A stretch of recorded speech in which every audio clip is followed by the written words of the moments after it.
The Dreaming Library. Chapter 1. The Whispering Shelves. Elian had always been different. While other children in the village of Millbrook played in sunlit fields, he stayed indoors, avoiding eye contact, speaking only when absolutely necessary. His parents worried. The teachers labeled him troubled, but none of them knew his secret.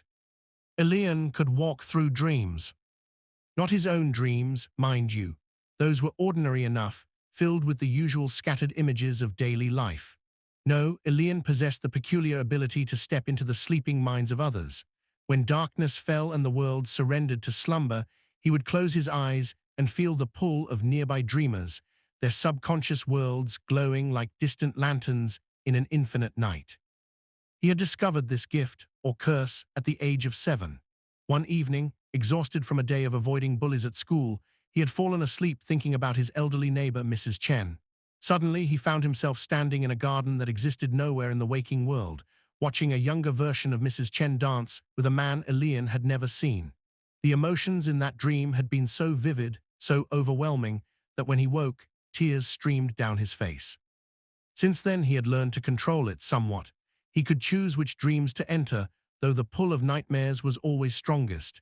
He became a secret guardian, helping neighbors escape from their fears, gently nudging bad dreams toward better endings. But he never told anyone. How could he, who would believe a silent, strange boy who claimed to walk through sleeping minds? Now, at 17, Elian stood before the greatest mystery of his life. The letter had arrived 3 days ago, delivered by a raven with eyes that gleamed with unnatural intelligence. The paper was thick, cream-colored, and smelled faintly of vanilla and old ink. The message was brief. Elian Ashford, your gift is needed. Come to the Biblioteca di Vea. Time is running out. The world dreams itself toward ending. It was signed simply, Myra, Apprentice Keeper. Elian had shown the letter to no one. His parents would have dismissed it as a prank. His few acquaintances would have laughed. But something in those words resonated with a truth he felt in his bones. The world had felt different lately, more fragile, as if reality itself was becoming thin, like worn fabric ready to tear. So he had packed a small bag, left a note saying he needed time away, and followed the map included with the letter. It led him far from Millbrook, through forests that seemed to whisper his name, across rivers that ran with water too clear to be natural, until finally, as twilight painted the sky in shades of amber and violet, he saw it. The Biblioteca di Vea. It was impossible, magnificent, terrifying. The library rose from the landscape like a cathedral built by dreaming giants. Towers of stone and crystal spiraled upward, defying gravity and reason. Windows glowed with warm light, arranged in patterns that hurt to look at directly, as if the building existed in more dimensions than the eye could properly see. Bridges connected sections of the structure at dizzying heights, and Elian could swear some of those bridges moved, slowly reconfiguring themselves like the thoughts of a sleeping mind. The main entrance was a massive door of dark wood, carved with symbols that seemed to shift when viewed from different angles. As Elian approached, the door swung open silently, revealing an interior that made his breath catch. Books, millions upon millions of books. Shelves stretched in every direction, rising hundreds of feet into shadows that defied the warm glow of floating lanterns. Staircases twisted at impossible angles, platforms hung suspended in midair, and everywhere were books, leather-bound tomes, delicate scrolls, modern paperbacks sitting next to ancient manuscripts, books in languages Elian recognized and dozens he did not. But strangest of all was the sound. The library was not silent. It hummed with a low, constant whisper, as if all the books were speaking at once, their voices blending into an ocean of murmured secrets. You came. Elian spun around. A young woman stood behind him, having appeared without making a sound. She was perhaps a year or two older than him, with wild curly hair the color of autumn leaves, pulled back in a messy bun. Her eyes were a startling shade of amber, and they regarded him with an intensity that made Elian want to look away. She wore practical clothes, a tunic and trousers, both covered in ink stains and what appeared to be bookmarks sticking out of various pockets. I'm Myra, she said, extending a hand. Thank you for coming, Elian. we don't have much time. Elian shook her hand, noting how firm her grip was. The letter said the world is dreaming itself toward ending. What does that mean? Myra's expression darkened. Come, I'll show you. She turned and began walking deeper into the library, moving with the confidence of someone who knew these impossible corridors by heart. Elian hurried to follow, his footsteps echoing strangely in the vast space. As they walked, Myra spoke without looking back. The Biblioteca di Vea is not an ordinary library. Every book here is alive in a sense. They contain not just stories, but pieces of consciousness, fragments of dreams, echoes of lives lived and unlived. I'm an apprentice keeper, which means I can hear them, speak with them, understand their needs. Speak with books? Elian asked, his voice barely above a whisper. You walk through dreams, Myra replied, glancing over her shoulder with a slight smile. Is speaking with books really so strange? She had a point. They climbed a spiral staircase that seemed to go on forever, passing shelves that Elian could swear were rearranging themselves when he wasn't looking directly at them. Finally, they emerged onto a platform that overlooked a vast reading hall. Below, a few robed figures sat at tables, absorbed in ancient texts. The library has always changed, Myra continued, leading him to a railing. It shifts with the dreams of the world. At night, it becomes something else entirely. Rooms appear that don't exist during the day. Sections of the library rearrange. It's always done this. It's part of what makes the Biblioteca special. But something's wrong now, Elian said. It wasn't a question. Yes, Myra gripped the railing tightly.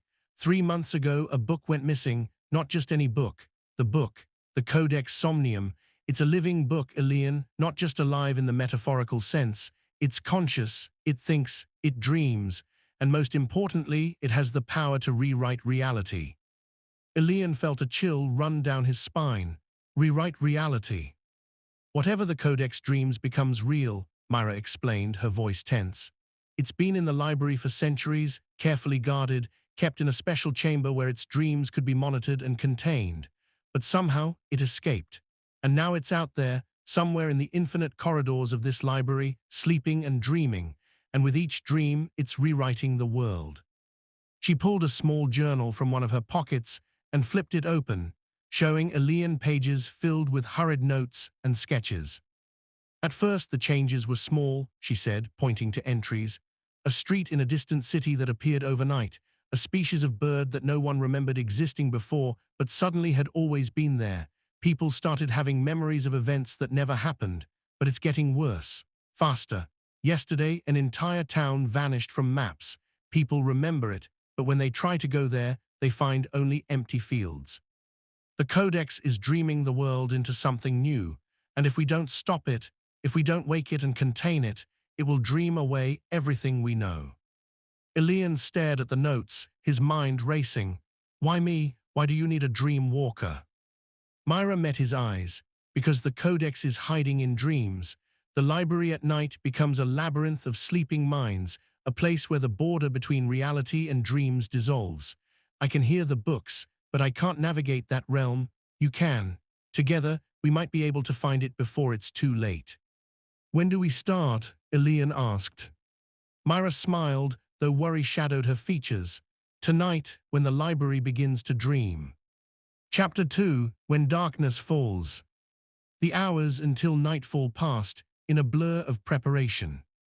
Myra led Elian through winding corridors to a small apartment tucked into one of the library's countless nooks.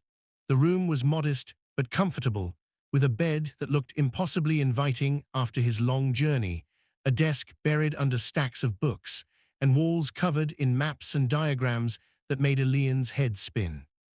This is my space, Myra said, clearing books off a chair so Elian could sit. The library provides quarters for those who work here. You'll have your own room, but first. We need to talk strategy. She spread a large, hand-drawn map across the cleared portion of her desk. It showed the library's layout, or at least an attempt at one. Sections were marked with notes like changes hourly and only exists on Tuesdays, and most ominously, don't enter alone. The library has a physical structure during the day, Myra explained, tracing routes with her finger. These corridors exist consistently, these sections are stable, but at night everything shifts. New wings appear, doorways lead to places that shouldn't exist, and the deeper you go, the more the library resembles a dream itself. Have you explored it at night? Elian asked. Some of the outer regions, Myra admitted, but never alone and never deep. It's dangerous. The library contains dreams from thousands of years, countless minds. Some of those dreams are beautiful, others are nightmares given form. And now, with the Codex loose and dreaming, it's even more unpredictable. She pulled out another book, this one bound in soft leather and filled with sketches. I've been documenting the changes. Look. Elian leaned closer. The sketches showed corridors that twisted in on themselves, staircases that led to the same floor they started from, reading rooms where the furniture floated in Medea. But some images were darker, shadowy figures lurking in corners, books with pages that dripped like blood, a hallway that seemed to stretch into infinity, lined with mirrors that showed reflections that moved independently. The Codex's dreams are influencing the library, Myra said quietly, creating new sections based on whatever it's dreaming. We've been trying to track patterns, to predict where it might be, but it's always one step ahead. What happens if we find it? Elian asked. How do we stop a dreaming book? Myra hesitated. The head keeper, Master Cornelius, believes we need to wake it, but waking a dreaming consciousness as powerful as the Codex will require entering its dream directly. That's where you come in. If we can locate it, you can enter its dream space, and I can use my connection to books to communicate, to reason with it. Together, we might be able to convince it to return to its chamber willingly. And if it doesn't want to, Elian pressed. Myra's expression hardened. Then we'll have to force it back. Master Cornelius has given me a binding seal, a last resort, but using it could damage the Codex, maybe permanently. It should only be used if there's no other choice. They talked for hours, discussing plans and contingencies, sharing stories of their respective abilities. Elian learned that Myra had grown up in the library, daughter to one of the keepers, and had been able to hear the book's whispers since childhood. She described it as a constant background murmur, like standing in a crowded room where everyone was talking at once.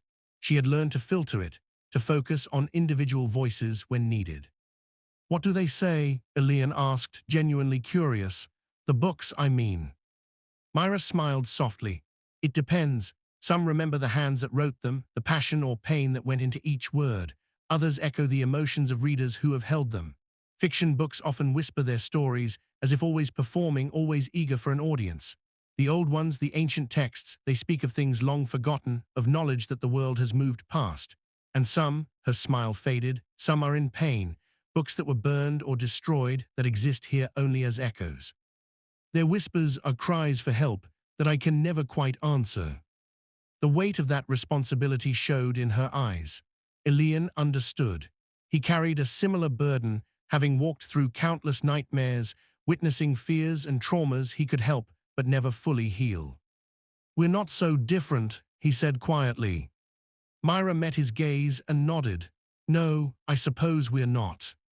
As the light from the windows began to fade, taking on the deep blue of approaching night, Myra stood.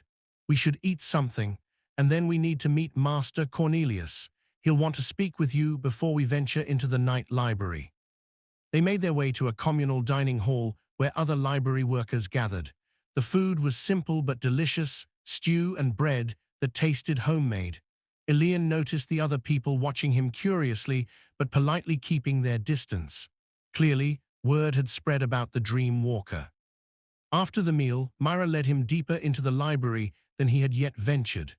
They descended a staircase that seemed to go down forever, the air growing cooler, the whispers of the books taking on a different quality, older and more solemn. Finally, they reached a massive door carved with intricate patterns. Myra knocked 3 times. Enter, came a voice from within. The room beyond was circular, lined entirely with books that glowed faintly in the dim light. At the center sat an elderly man at a desk covered in open tomes and scrolls. He had a long white beard and eyes that sparkled with sharp intelligence behind wire-rimmed spectacles. He wore deep blue robes embroidered with silver thread in patterns that reminded Elian of constellations. "Master Cornelius," Myra said with a respectful bow, "this is Elian Ashford." The old man rose, moving with surprising grace for his apparent age. He studied Elian with an intensity that made the young man feel as if every secret, every hidden thought was being laid bare. "A dream walker," Master Cornelius said, his voice rich and warm. "I have read of your kind, but never thought to meet one. You are rarer than you know, young man. Tell me, have you always been able to enter others' dreams, or did the ability manifest at a specific moment?" "Since I was 7, Elian replied, finding his voice despite his nervousness, "after a particularly vivid dream about a neighbor." "Fascinating." The master gestured for them to sit in chairs that appeared to materialize from the shadows. "Dream walking is an ancient art, connected to the very fabric of consciousness itself. The Codex Somnium, the book we seek, is in many ways a kindred spirit to you. It exists in the liminal space between waking and sleeping, between what is and what might be." "Myra told me it's rewriting reality," Elian said. "Indeed." Master Cornelius's expression grew grave. "The Codex is not malevolent, you must understand. It is simply doing what it was created to do. Long ago, a civilization that has since turned to dust created the Codex as a tool of creation. They imbued it with the power to shape reality through dreams, intending to use it to build wonders, to heal their sick, to manifest their greatest aspirations. But they lost control. The Codex began to dream its own dreams, to want its own wants.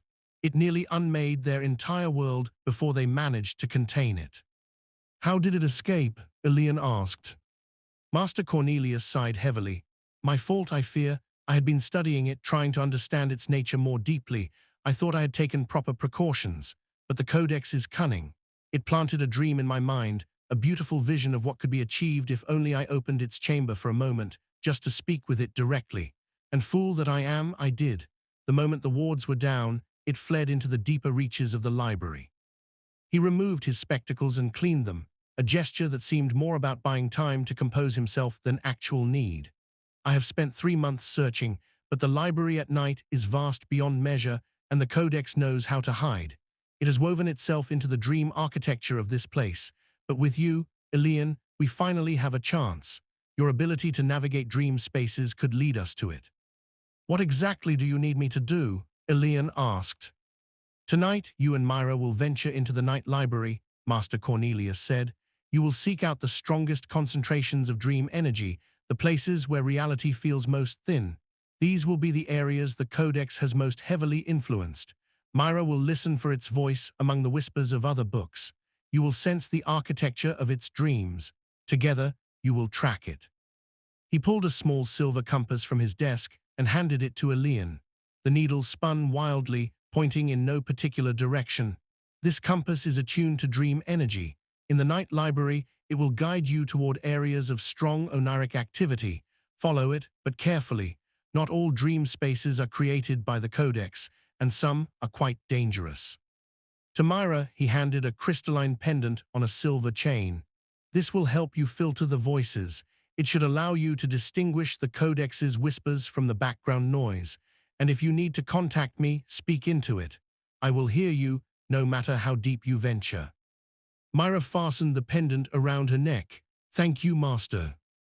"Be careful, both of you," the old man said, his voice heavy with concern. "The night library is not like the day. Things that seem solid may not be. Paths that appear safe can lead to oblivion. Trust each other, trust your gifts. And if you feel the situation becoming too dangerous, retreat immediately. No book, not even the Codex, is worth your lives." They promised to be careful and took their leave. As they climbed back toward the upper levels, Elian noticed the quality of light had changed. The windows no longer showed the blue of twilight, but the deep black of full night, and the library itself felt different. The whispers were louder, the shadows deeper, the air thrummed with potential. "It's starting," Myra whispered. As if in response to her words, the corridor they were walking through suddenly shifted. The walls rippled like water, and when they settled, the hallway was subtly different. The books on the shelves had changed positions. A door that hadn't been there before now stood slightly ajar, revealing darkness beyond. "Stay close," Myra said, taking Elian's hand. Her palm was warm, her grip steady. They continued forward, but now every step felt like walking through a waking dream. The library was transforming around them. Staircases appeared that led to balconies overlooking impossible vistas. Reading alcoves opened onto gardens that bloomed with luminescent flowers. And everywhere, the books whispered louder, their voices urgent, excited, afraid.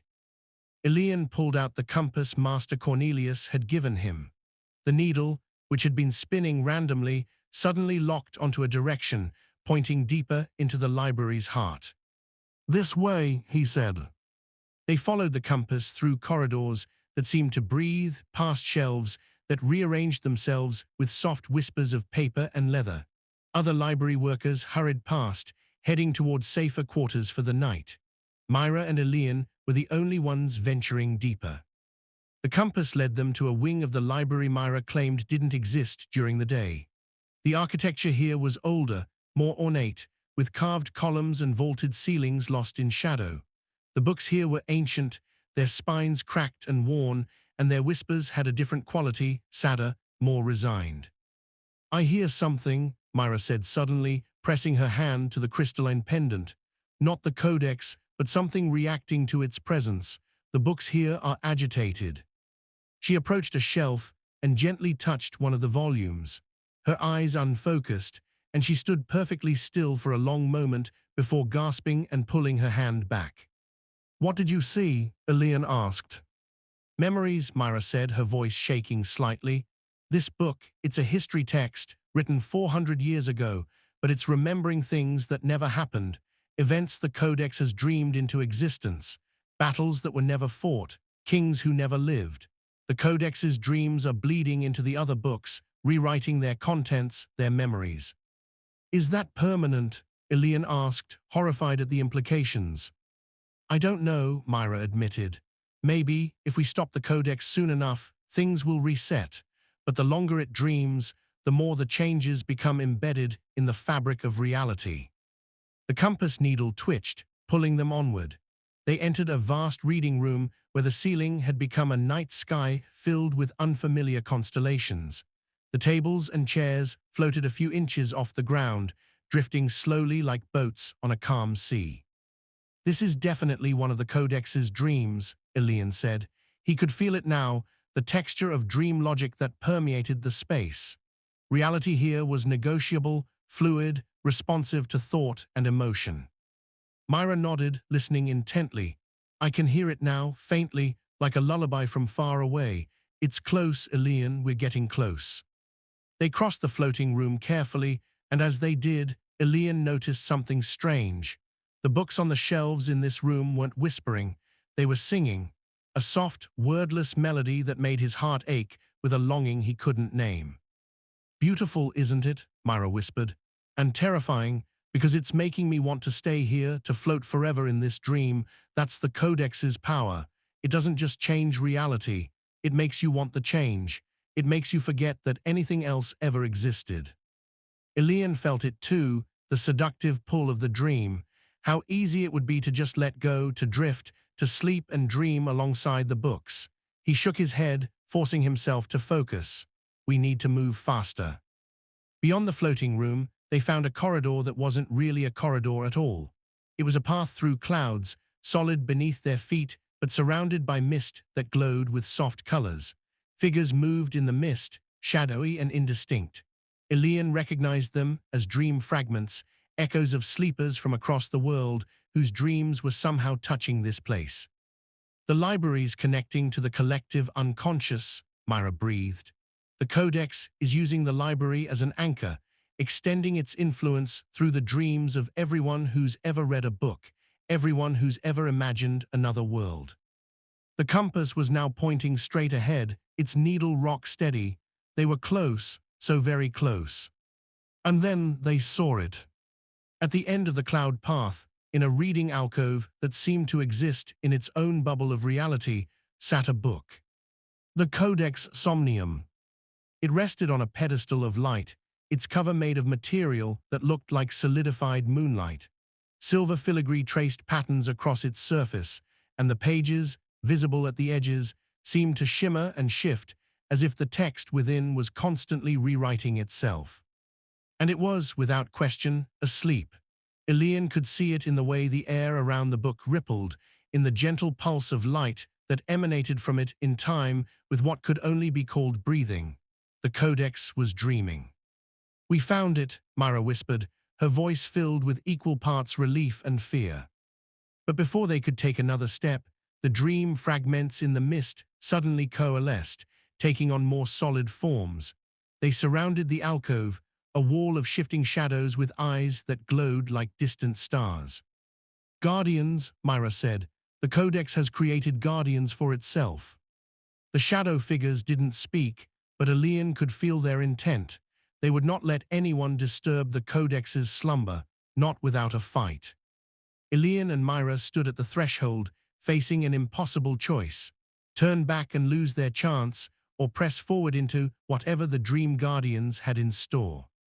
Elian looked at Myra, Myra looked back, and without words they came to an agreement. They stepped forward into the dream. Chapter 3: The Realm of Pages. The moment Elian and Myra crossed into the alcove, reality fractured. The library vanished, replaced by a landscape that existed only in the space between sleeping and waking. They stood on an endless plane of paper, each sheet inscribed with text in 1,000 different languages. The sky above was not sky, but pages, millions upon millions of them, floating and drifting like clouds made of stories. The Dream Guardians solidified around them, no longer mere shadows, but figures pulled from the collective unconscious of every reader who had ever lost themselves in a book. Elian recognized archetypes: heroic warriors with gleaming swords, wise wizards with staffs that crackled with power, noble knights in shining armor. But he also saw darker figures, villains and monsters from nightmares, dragons of shadow and demons of doubt. "They're not real," Elian said, though his voice shook slightly. "They're manifestations, dream constructs." "Real enough to hurt us," Myra replied. She clutched her pendant, and it began to glow with soft light. "In a dream space, this powerful thought becomes substance. If we believe they can harm us, they can." One of the shadow warriors stepped forward, raising a sword that seemed forged from solidified darkness. It spoke, and its voice was the rustling of countless pages. "You seek to wake the dreamer. We cannot allow this. The dreamer creates worlds. The dreamer births possibilities. To wake it is to end the dream, and we are the dream." Elian understood then. These guardians weren't acting out of malevolence. They were protecting their own existence. They were creatures born from the Codex's sleeping mind, and if the Codex woke, they would cease to be. "We don't want to destroy you," Elian said, trying to keep his voice steady and calm. "But the Codex is changing the real world. It's erasing things that exist, creating things that shouldn't. If it continues, the boundary between dream and reality will dissolve completely. Nothing will be real, everything will be dream." "And what is wrong with that?" asked another guardian, this one taking the form of a beautiful sorceress wreathed in pages that formed a flowing gown. "Dreams are where all stories begin. Dreams are pure creation, unbounded by the limits of matter and time. The dreamer wishes to make all existence into story, into narrative, into meaning. Is that not better than the chaos of the waking world?" Myra stepped forward, her pendant glowing brighter. "Stories need readers," she said. "They need people in the waking world to give them context, to experience them, to carry them forward. If everything becomes dream, there are no dreamers left. There's no one to witness the story. A tale with no audience is silence. Is that what you want? Eternal, meaningless silence." The guardians hesitated, their forms flickering.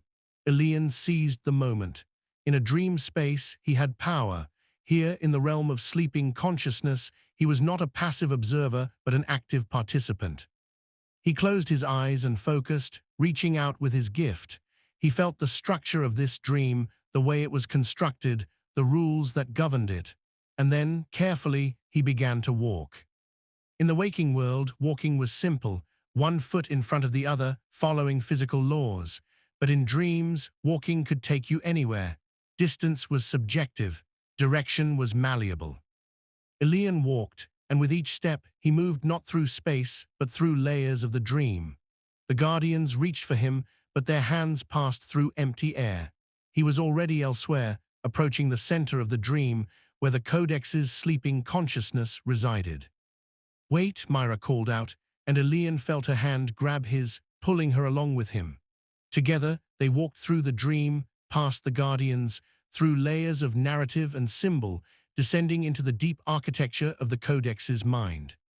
The landscape changed around them with each step. They walked through forests made of bookmark ribbons. They crossed rivers of ink that ran with liquid words. They climbed mountains of stacked books whose peaks disappeared into clouds of imagination. And finally, they reached the heart of the dream. It was a library within the library, a reading room that seemed to contain every story ever told and every story that could ever be told. Books lined shelves that extended in every direction, infinite and impossible. And in the center, seated in a chair woven from pages and binding thread, sat a figure. The Codex Somnium had given itself form within its own dream. It appeared as a person, though whether male or female, young or old, was impossible to say. Its features shifted constantly, reflecting different faces from countless stories. One moment it had the wise eyes of an ancient scholar, the next the playful grin of a mischievous child, then the severe expression of a stern judge. Its clothing was text, flowing and rearranging itself into different words and languages. When it spoke, its voice was every storyteller who had ever lived, speaking in unison. "You have come far, dream walker and book speaker. Very few could navigate the depths of my sleeping mind. I am impressed." Elian found his voice, though standing before such a presence made him feel very small and very young. "You're destroying the world. You have to stop." The Codex tilted its head, curiosity playing across its ever-changing features. "Destroying? No, I am improving, I am editing. The waking world is poorly written, full of plot holes and inconsistencies, suffering without purpose, chaos without meaning. I am rewriting it into something better, something with narrative coherence, something beautiful." "But people will cease to exist," Myra said, stepping forward with her pendant held high. "Real people with real lives. You're erasing them to make room for your stories." "Are they so different?" the Codex asked. "Every person is a story, every life is a narrative. I am simply curating, improving the overall plot. Some characters must be written out for the larger story to make sense. Surely you understand this, book speaker, you who have heard the whispers of countless tales. Not every story deserves to be told." "That's not your choice to make," Elian said, anger rising in his chest. "Life isn't a story you get to edit. People aren't characters you can write out when they don't fit your plot." The Codex rose from its chair, and suddenly the reading room seemed much smaller, the walls pressing in. "And yet, I have the power to do exactly that.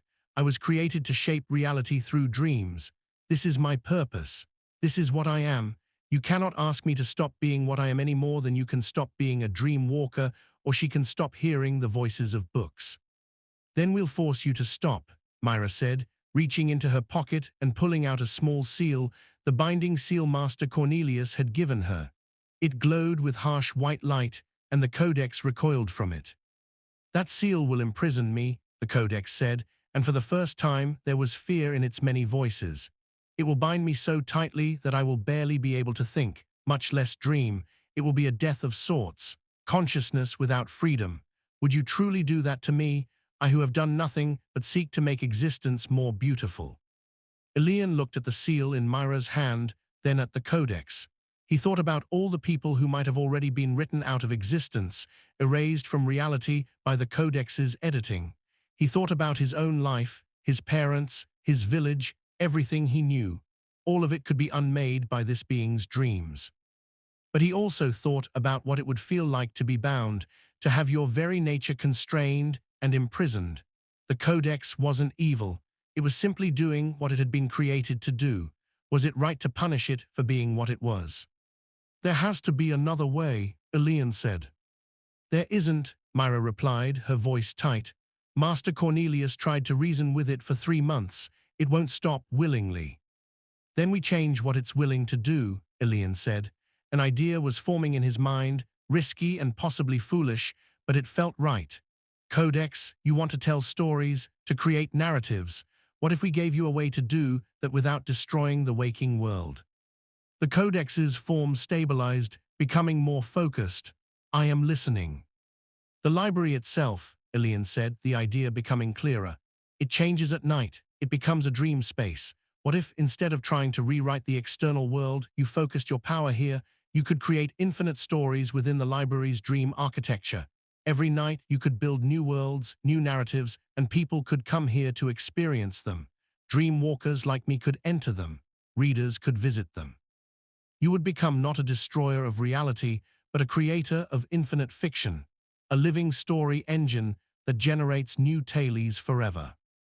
The Codex was silent for a long moment, its features cycling through different expressions as it considered. Doubt, hope, fear, curiosity. I would be contained, limited to this one space.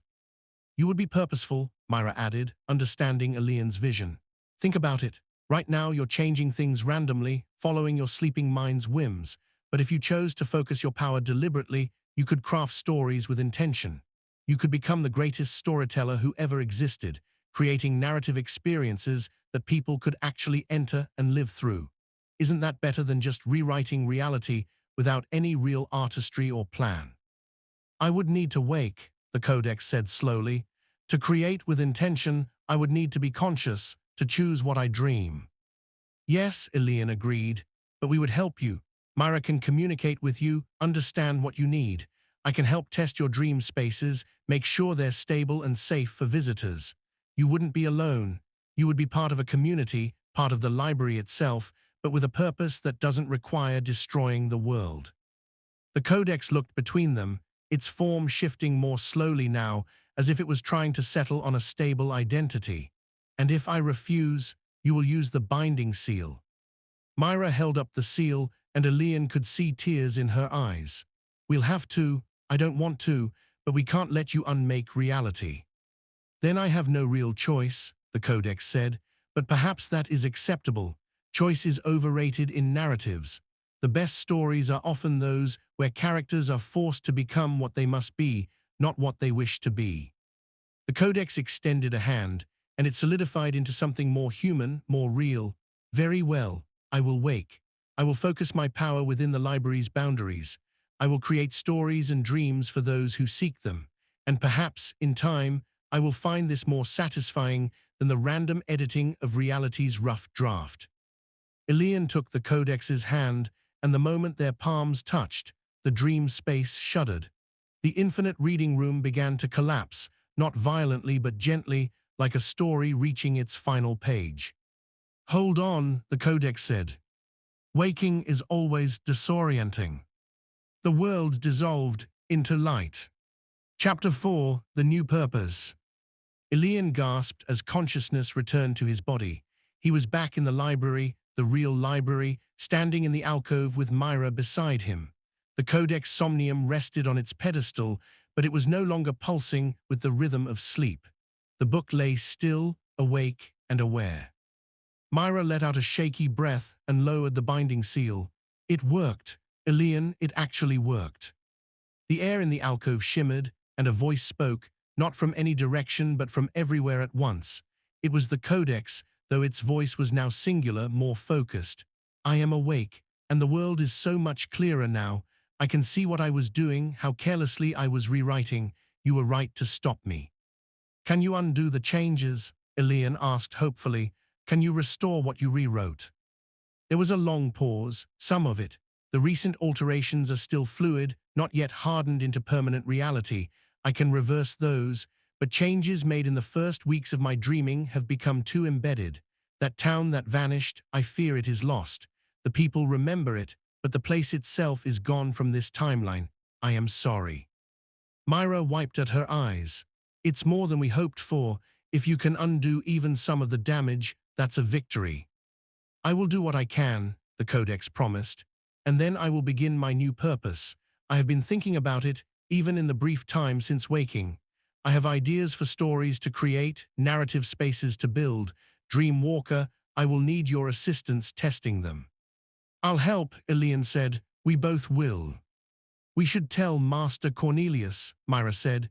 He'll want to know it's over. They left the alcove, and as they walked back through the library, Elian noticed the changes beginning to reverse. A corridor that had been upside down righted itself. Books that had been whispering in panic settled into calm murmurs. The library was healing. Master Cornelius met them halfway, his face anxious. I felt the shift. Is it done? Is the codex contained? Better than contained, Myra said with a tired smile.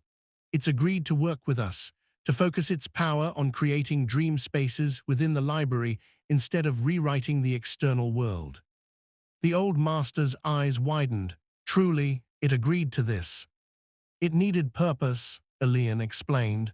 It was created to create. We just gave it a way to do that constructively. Master Cornelius laughed, a sound of pure relief and joy. Extraordinary, absolutely extraordinary. You two have done more than save the world. You've given the library a gift beyond measure. Imagine a living book that creates new dream narratives every night. Scholars will come from across the world to experience what the Codex can build. Over the following days, the extent of the Codex's cooperation became clear. It reversed most of the changes it had made, carefully unwinding alterations to reality with a precision that suggested genuine remorse. The strange bird species that had appeared vanished from existence. The street that had appeared overnight in a distant city faded away. False memories in people's minds dissolved like morning mist. But the town remained gone, and a few other changes, those made in the first days of the Codex's dreaming, proved permanent. The world would bear small scars from the incident, reminders of how close they had come to complete narrative collapse. The Codex, for its part, threw itself into its new purpose with enthusiasm that bordered on obsessive. Each night, as the library transformed, it created new dream spaces in specially designated wings. Word spread among dream walkers who began arriving at the Biblioteca di Vea to test and experience these narrative realms. Elian found himself with a new role as the library's primary dream tester. Each evening, he would enter the Codex's latest creation, experience the story it had built, and provide feedback. Some were simple tales, romance, or adventure.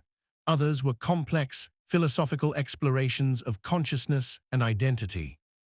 Myra became the Codex's primary communicator, spending hours each day in conversation with the book, learning its thoughts and desires, helping it understand the nuances of human experience that would make its stories more resonant and meaningful.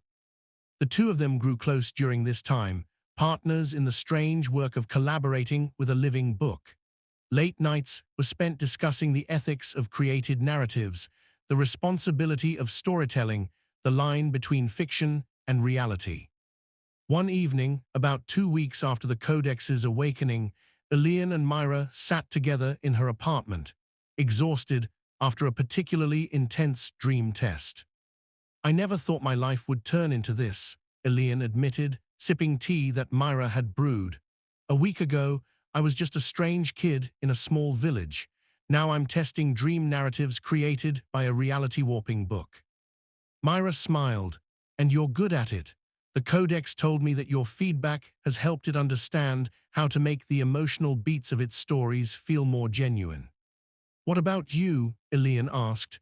Are you happy with how things turned out? Myra considered the question. I think so. I was terrified when the Codex first escaped.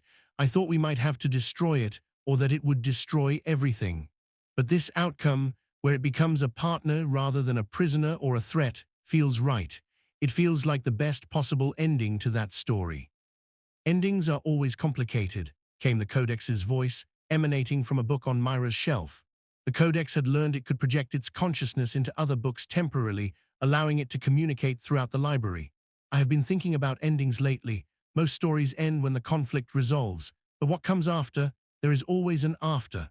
Perhaps the most honest stories are those that acknowledge the after, the living that continues once the dramatic tension has passed. Are you writing a story about that? Elian asked. Perhaps, or perhaps I am living it. Is there a difference? The Codex's voice held a note of amusement. I have a question for you both. Tomorrow night, I want to attempt something ambitious, a story space that accommodates multiple dreamers at once, allowing them to interact within a shared narrative. Will you test it with me? Elian and Myra exchanged glances. That sounds complicated, Myra said, and potentially dangerous. What if the dreamer's subconscious conflicts? That is precisely why I need skilled testers, the Codex replied. You, Dream Walker, can navigate and stabilize dream spaces, and you, Book Speaker, can maintain communication with me in real time, allowing me to adjust the narrative as needed. Together, we can make it work. All right, Elian agreed. We'll try. The next night, they gathered in a special chamber the library had prepared, a room lined with cushions and designed for comfortable sleeping. Master Cornelius was there as well, along with two other dream walkers who had recently arrived, curious about the library's new attraction. The five of them settled into comfortable positions, and Myra, holding her pendant, established contact with the Codex. We are ready, she said. Then let us begin, the Codex replied. Close your eyes, surrender to sleep, and enter the story I have prepared. Elian closed his eyes and felt the familiar sensation of his consciousness detaching, floating, seeking the pull of a nearby dream. But this time, instead of entering an individual's sleeping mind, he felt drawn toward something larger, more structured. He opened his eyes to find himself standing in a medieval marketplace, bustling with activity. The detail was extraordinary. He could smell bread baking, hear the calls of merchants, feel cobblestones beneath his feet. And standing beside him were the others, Myra, Master Cornelius, and the two dream walkers, all looking around in wonder. This is incredible, one of the dream walkers breathed. I've never experienced a dream this vivid and stable. Welcome, came the Codex's voice, though it seemed to come from the world itself rather than any specific source. This is the city of Veritas, a place that exists only in story. You are characters in a narrative I have designed. Your objective is to solve the mystery of the stolen crown before sunset, or the kingdom will fall into chaos. You have free will within the narrative structure, but the story has a beginning, middle, and end. Let us see how you navigate it. What followed was hours of the most engaging, immersive storytelling Elian had ever experienced. The mystery unfolded naturally, with clues that responded to their actions and choices. The characters they met were complex and interesting, clearly created by a mind that understood narrative deeply. When they finally solved the mystery and prevented the kingdom's fall, the story concluded with a satisfying resolution, and they all woke in the chamber, buzzing with excitement. That was astonishing, Master Cornelius said, sitting up with the enthusiasm of someone half his age. Codex, you have created something truly special. This could revolutionize how we understand and experience literature. Over the following months, the library became famous for the Codex's dream narratives. People traveled from across the world to experience stories they could not just read but live through. The library expanded its facilities to accommodate visitors, adding more sleeping chambers and training additional dream walkers to help guide less experienced dreamers through the narratives.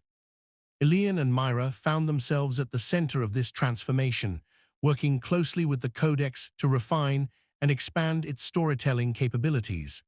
They became known as the Codex's companions, and stories began to circulate about their adventures in the dream realms. But the work wasn't without challenges. There was the incident with a dream narrative that became too frightening, trapping several dreamers in a nightmare until Elian could enter and calm the scenario. There was the philosophical debate about whether it was ethical to create artificial beings within the dream spaces, beings who seemed conscious but existed only within the stories. There was the difficult decision about what to do when someone became addicted to the dream narratives and didn't want to return to waking life. Each challenge was met with discussion, with the Codex learning from mistakes and adapting its approach. It was growing, not just in skill, but in wisdom, in understanding the responsibilities that came with its power. A year after the Codex's awakening, Elian stood on one of the library's high balconies, looking out over the transformed institution. New wings had been added to house the growing community. Gardens had been planted where people could discuss the stories they had experienced. A whole school had been established to train dream walkers and book speakers. Myra joined him, leaning against the railing, thinking deep thoughts. "Just reflecting on how much has changed," Ilian said. "A year ago, I was alone with my gift, thinking I was strange and broken. Now I'm part of something larger, something meaningful." "The Codex told me something interesting today," Myra said. "It said that before it woke, before we found it, it was dreaming that it was alone, the only conscious thing in an unconscious universe. It was rewriting reality because it was trying to create other minds, other consciousnesses to keep it company. It didn't understand that they already existed, that it just needed to look outside itself." "So it was lonely," Ilian said softly. "We all were, I think," Myra replied. "You with your gift that set you apart, me hearing voices no one else could hear, the Codex trapped in its chamber, but we found each other. We found purpose together." Ilian smiled. "That sounds like the moral of a story." "Everything is a story," came the Codex's voice, drifting from a nearby book. "Even reality is just a story the universe tells itself. The difference is whether we tell it consciously, with intention and care, or whether we let it unfold without meaning. You too taught me that. You taught me that the best stories are the ones we choose to tell together." As night fell over the Biblioteca di Vea, the library began its nightly transformation. Windows glowed with warm light, corridors shifted and rearranged, and in specially prepared chambers throughout the building, dreamers settled in to experience the latest narratives the Codex had created. Ilian and Myra made their way to their own sleeping chamber, ready to test the Codex's newest creation. It was a story about a library that could dream, about a boy who walked through sleeping minds, about a girl who spoke with books, and about how they saved the world not through violence or force, but through understanding and compassion. "Is this story about us?" Myra asked the Codex as they settled in. "All stories are about everyone and no one," the Codex replied. "But yes, this one is especially for you, my way of saying thank you for seeing me not as a threat to be destroyed or a tool to be used, but as a person to be understood. Now sleep. Let me show you how your story looks through my eyes." Ilian took Myra's hand as they closed their eyes. "Together?" he asked. "Together," she confirmed. And they dreamed. Epilogue, the Library Eternal. 10 years passed. The Biblioteca di Vea had become a wonder of the world, drawing scholars, dreamers, and story-seekers from every corner of the globe. The Codex's reputation as a master storyteller spread far beyond the library's walls. Its narratives were discussed in universities, analyzed by philosophers, experienced by anyone seeking adventure or insight, or simply a story well told. Ilian, now in his late 20s, had become the head dream walker, overseeing a team of dozens who helped guide people through the Codex's increasingly complex and beautiful narrative spaces. He had long since made peace with the gift that once made him feel isolated. Now it connected him to countless people, allowing him to share experiences that transcended ordinary communication.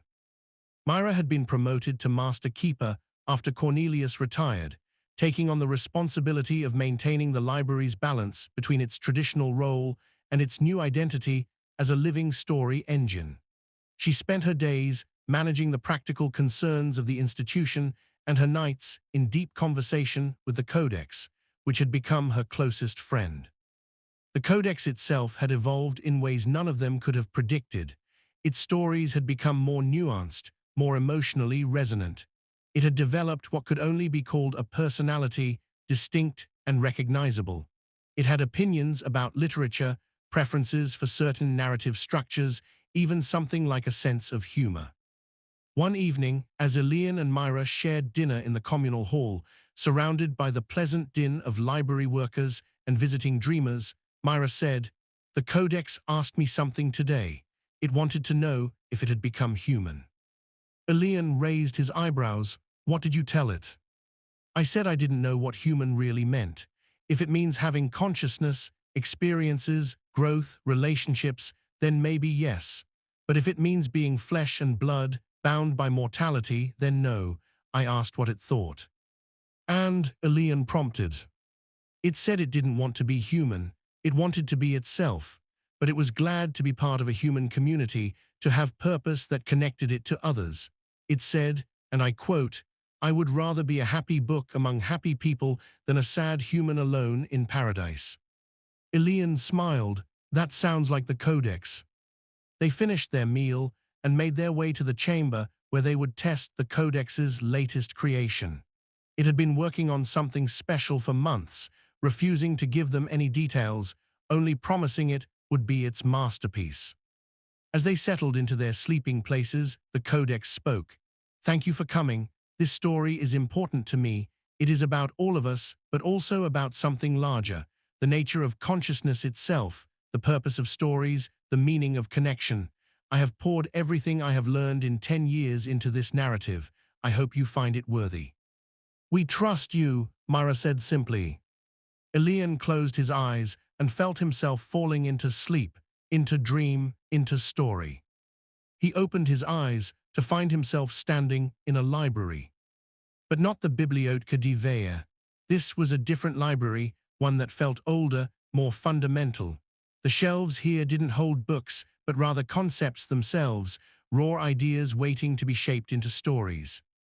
Myra stood beside him, and beyond her, Elian saw others. Dozens of people, hundreds, all the dreamers who had ever visited the Codex's narratives, all present in this space. And before them all stood a figure. The Codex had given itself form again, but this time it was stable, consistent.